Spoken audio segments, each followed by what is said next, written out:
Hey guys, welcome back to Andy's Dinosaur Reviews. We have another super cool Mattel figure to take a look at today. This is one that I have been greatly looking forward to because it's a brand new species entering the Mattel line. And not only is it a brand new species, but it's also a species of dinosaur that you really do not see get figures very often. So it was exceptionally exciting to see one coming from Mattel for the Jurassic World line. They've actually been really good at giving us super obscure species, a lot of species that I don't have in my collection, and I don't think up until this point that I have a Megaraptor in my collection either. So that is really exciting again about this release. And the figure does look very cool, pretty darn neat looking paint scheme that they've given it to. Of course, we can't truly judge entirely until we get the figure out and take a look at it, but it definitely looks really nice. As far as the packaging goes, again, it's your standard when it comes to the Dominion line, as well as the Roar Strikers line, which is what this figure is. And then here on the back, you can see another image of the Megaraptor, as well as the other figures that are in this wave of Roar Strikers, all of which will be up for review very soon here on the channel. So, let's go ahead, pop this out of the box, and check it out. So, here is our Megaraptor, and that is actually a really cool figure. And even though there aren't any, alternate tones of color on the second half of the figure, like we have one different coloration for the first half and then a different color for the second half, I think it still looks really nice. I think the only thing that could have made this one look a little bit nicer, of course, would have been nail paint. That's just an obvious thing, as we pretty much always have that complaint, but maybe if they had taken some of the darker coloration up here and then sort of given it to the feathers outlining the tail, I think that would have really helped. But you know, regardless, it still looks really cool and definitely looks like a pretty fun paint job for the figure. I'm actually really excited about how nice the sculpt looks. I don't know why I ever expect anything other than a really super nice, highly detailed sculpt, but that's exactly what we have here for our Megaraptor. And something that is also really neat is if you look, the wrists are actually correct on this, and that's not something that you often see when it comes to Mattel figures, so that as well is a huge plus as far as the figure goes. But definitely looks really awesome here at first glance, so let's jump straight to a closer look at it right now. So starting up here at the head sculpt of the Megaraptor, you can see some really nice looking skin texture, really nice scale detail. It's not incredibly vibrant here in the face, up on the snout and stuff, but it's definitely nicely done. You can see the scale detail here on the lower jaw also looks pretty good. We have some nice light coloration for the lower jaw of the Megaraptor that kind of runs up here and stripes through the snout of the dinosaur. I think, again, it looks pretty good. It's not exactly the same tone of color, but it looks close enough, and is definitely a pretty fun paint scheme that they've come up with for the figure. You can also see that we have nicely painted teeth. They are painted with kind of an off-white bordering on a yellow. You also have kind of a dark pink in there on the inside of the mouth. Super nicely textured tongue. Look at how beautiful that tongue looks. Really realistic tone of color, I think, chosen for the inside of the mouth. And you can also see a really nice gloss coat there for the inside of the mouth of the figure as well.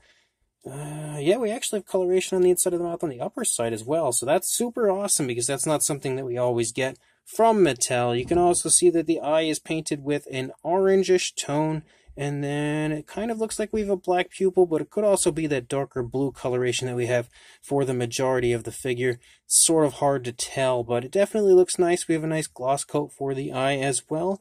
You can see the nostrils sculpted out up here at the tip of the snout. And again, you can see how we have that nice darker blue that sort of overtakes the majority of the head with this lighter tone of color just sort of striping through and running along the lower jaw. Unfortunately, that lighter coloration ends with the lower jaw and doesn't run down along the underside of the figure.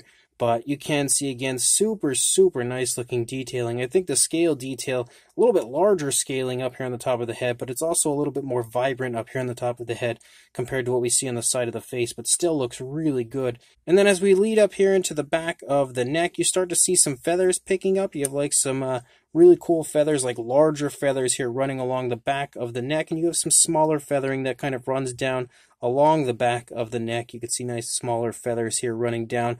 They kind of taper off a little bit as you reach this part, but then pick back up in the body. You can also see some super nice looking scale detail here in the neck region.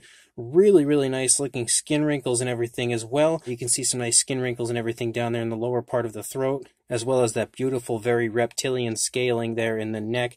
As you move down here into the shoulder area, you start to see more of that beautiful scale detail, and you start to see the reddish tone of color kind of creeping through the body.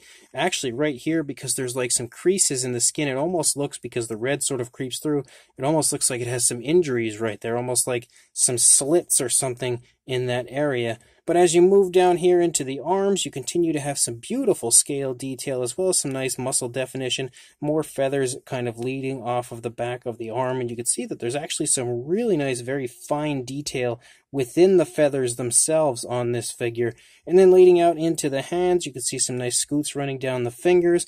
We've got some beautifully sculpted out nails, no specific nail paint for it, but since the coloration of the hand is a darker coloration, it kind of matches quite nicely and still looks pretty good. You can even see the palms of the hands look quite nice as far as a detailing standpoint goes. Leading back up into the stomach region, we have some more really nice scale detail, quite a bit of kind of reptilian looking scaling through the majority of the figure, with a nice mixture of some feathers picking back up as you lead up toward the top. You can see some nice smaller feathers before we reach the spinal area, and you can see again larger feathers running along the spinal column of our Megaraptor. You can also see, if we look here from up above, you can definitely make out the rib cage down there. It's not super visible from the side, but you can pick up on it from up above. Again, at this point, we see this darker blue coloration sort of like trailing off and disappearing as we transition to the reddish tone for the majority of the body from this point forward. And you can still see some speckling, though. We have like the dark blue that sort of speckles through the entire course of the figure. Again, really nice looking scale detail. The scale detail through the course of the body is super vibrant, like really, really pops on the sculpt. And you can see as we move down, you've got the hip bone right there. You can also make out some beautiful muscle definition, really large thigh right there. As you move down, you've definitely got a big bulging calf as well. You can pick up on the kneecap there in the front of the leg. And then as we lead down into the foot sculpt, you have some nice scoots running down the toes.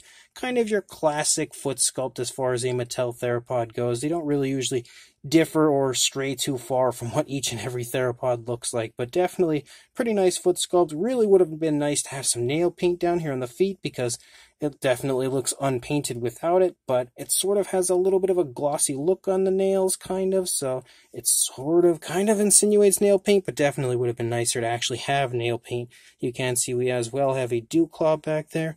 And then as we lead up here, you've got some nice skin wrinkling and stuff, kind of some skin creasing up there behind the thigh, and then you lead out into the tail, and then you can see that we start to pick up. We go again from the beautiful scales here running along the course of the majority of the figure with some kind of like creasing and stuff, but we also again end up here with some really nice tail feathers out here on the tip of the tail. And look at the really nice detailing again within the feathers themselves. Really nice work, honestly, on the part of Mattel. You can also see a little curve there in the tail to the Megaraptor as well. You can absolutely pick up on the speckling through the course of the feathers as well out here on the tail, but that's also not just, contained within the feathers. That's basically everywhere on this figure. And then you can see the detailing here on the underside. No real big difference over here compared to what we just saw on the initial side. You can see the head sculpt looks great up here. The paintwork is very nice, precise, no sloppiness with the eyes of the Megaraptor. Again, all of the paint is really nicely applied. There's also no sloppiness with the teeth, like zero sloppiness at all. And then as you move down, you've got the really nicely sculpted arms and hands. And then we again transition back to the reddish tone. You can see that the arms, of course, are articulated. They're not really anything different compared to the opposing side, but the legs are definitely in an alternate positioning. As the opposing leg is leading, this leg is definitely trailing, but everything honestly looks amazing on this on both sides. It's super cool looking sculpt on this Megaraptor. And actually, before I forget, we do of course have the Jurassic Facts app code up here on the back if you would like to add this guy to your collection. But honestly, that is a really cool Megaraptor, an awesome looking figure sculpted out by Mattel and an awesome species that they chose to add to the Mattel line. As far as articulation goes on the Megaraptor, you of course have the articulated jaw. You also have articulation in the neck, which will go down and up, but I think if I do that, it's definitely going to activate the action feature, so we'll wait for that here for a moment. But you've also got articulation in the arms, forward and back. It doesn't look, oh yeah, it does actually come up. It didn't look like it because you usually can kind of see the seam. Oh, there it is. It's up there. It's almost hidden. But you can definitely see, again, some pretty nice articulation there with the arms. You also have articulation here on the legs, forward and back. They kind of go out away from the body, but not too far. And then you have a swivel tail on top of everything, which is, again, pretty standard when it comes to a Mattel figure. And then you have the Roar Striker action feature, which to activate that, basically you just have to press the figure down.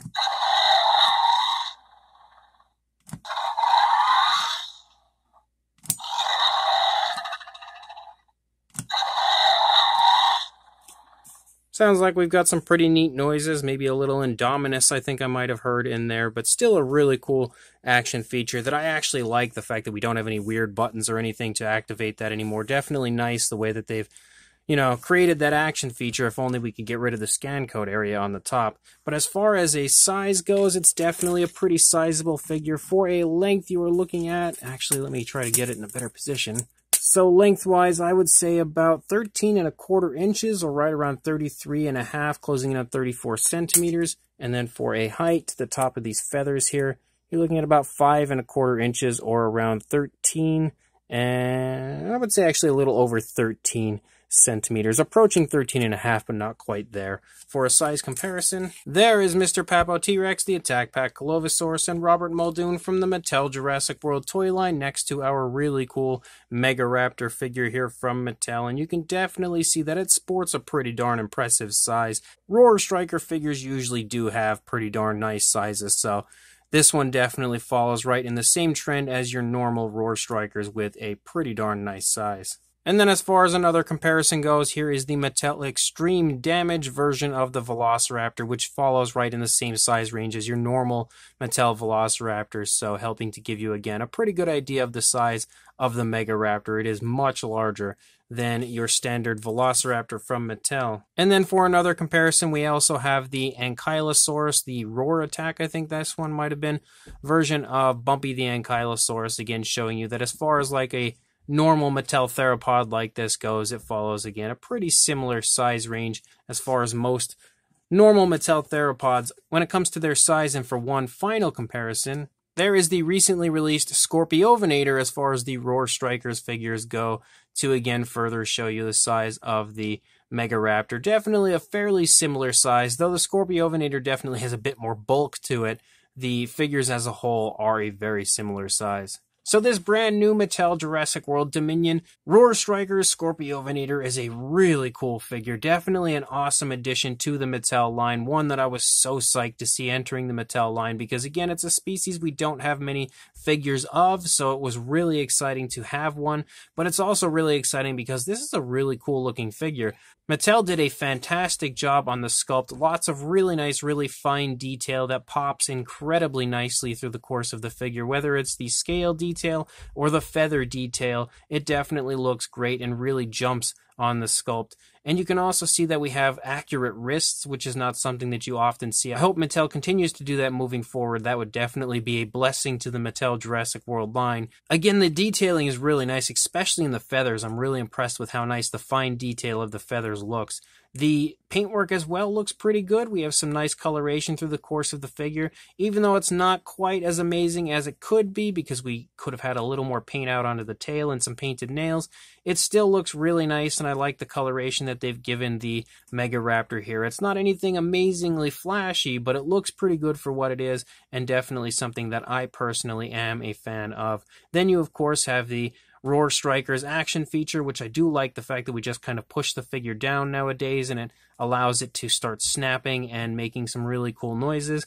That as well is a huge plus. So as a whole, this is an awesome release from Mattel. And as per usual, I will include a link in the description to where I purchased mine. If you are interested in picking one up for yourself, I bought mine from Big Bad Toy Store. This is in stock currently on Big Bad Toy Store. So again, check the link in the description. Click that link. It'll take you straight to the listing for this awesome Megaraptor. And make sure you like, comment, and subscribe. And I will see you in the next review.